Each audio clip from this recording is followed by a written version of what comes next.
मुझे पढ़ने का इतना शौक़ था कि पूरी पूरी किताबें याद कर लेती थी।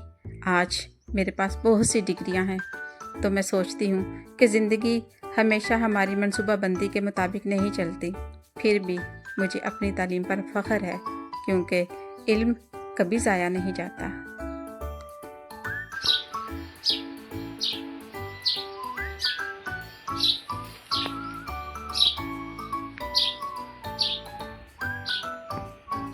अस्सलामुअलैकुम।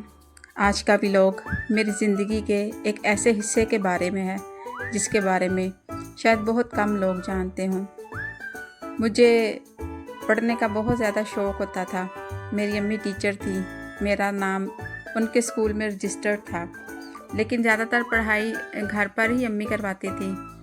और आप यकीन करें कि मैं पूरी किताब जो थी ना वो याद कर लेती थी, रट्टा मारती थी।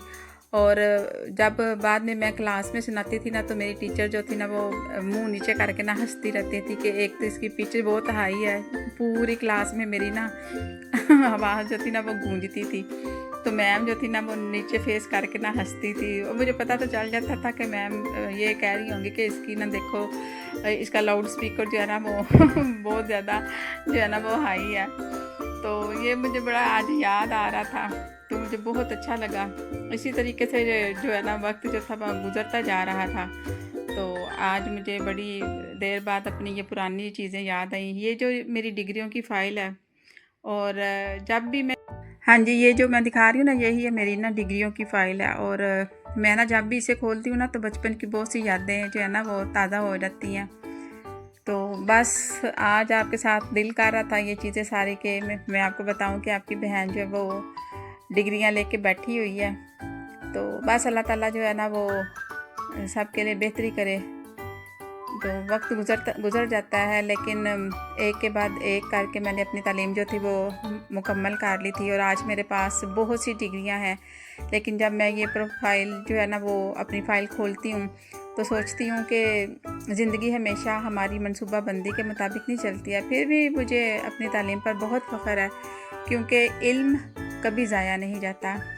आज मैं बस यही कहना चाहती हूँ कि अगर आप पढ़ रहे हैं ना, तो अपनी तालीम की जो है ना वो कदर करें।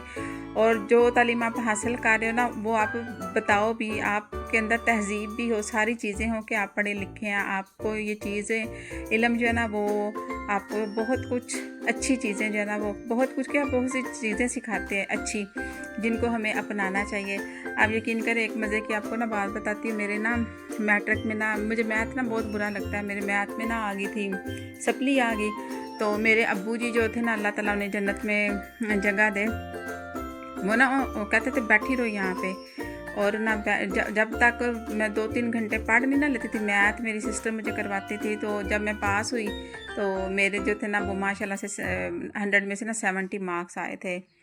तो कहने का मतलब ये है कि हमारी जो फैमिली है माशाल्लाह से सारी पढ़ी लिखी है। तो अब्बू जी जो थे ना वो बड़े थे इस तरह के जब भी मतलब हम पेपर्स वगैरह दे के ना फ्री होते थे ना, हमें महीना 2 महीने की छुट्टियां होती थी ना, तो वो गैप भी हमारे अब्बू जी कहते थे कोई ना कोई कोर्स करो। तो ये सारा कुछ वही है कि कोई कुछ भी टाइम होता था ना, कुछ भी होता था, तो मैं जो थी ना टाइम वेस्ट नहीं करती। तो वही हमारी यादें चलती थी कि अगर 2 महीने भी है ना तो कोई कोर्स वगैरह जो है ना वो कर लो। मैं वर्कशॉप्स अटेंड करती थी, ब्यूटिशियंस के कोर्सेज़ किए, अच्छा सीटी मैंने की, मास्टर्स किया, मतलब इस तरह की ना ढेर सारी डिग्रियां। ये तो अभी मैं कुछ आपके साथ जो है ना वो शेयर कर रही हूँ। तो बस आपसे यही है कि अगर आप को मेरी ज़िंदगी की ये कहानी पसंद आई है तो वीडियो को आपने लाइक करना है, चैनल को आपने सब्सक्राइब करना है, और कमेंट्स में आपने ज़रूर बताना है कि आपकी तालीम में ना जो सबसे खूबसूरत याद जो है ना वो कौन सी है। और अपना बहुत ज़्यादा ख्याल रखिएगा, और दुआओं में मुझे भी याद कीजिएगा। और इल्म जो है वो हासिल करना मत छोड़िएगा। और वो इल्म जो हमें सिखाता है ना उसकी आपने कदर भी करनी है। जो सिखाता है ना इल्म कि हमें तहज़ीब हमारे अंदर आए, तो वो हमें बताना चाहिए कि हम पढ़े लिखे हैं, तो हमारे अंदर जो है ना वो कितनी जो है ना वो तमीज़ है, हमारे अंदर किस तरीके से जो है ना वो हमारी तालीम को ना बोलना चाहिए हमारे अंदर। तो अपना बहुत ज़्यादा ख्याल रखिए। मिलते हैं अगले व्लॉग में इंशाल्लाह। अल्लाह हाफ़िज़।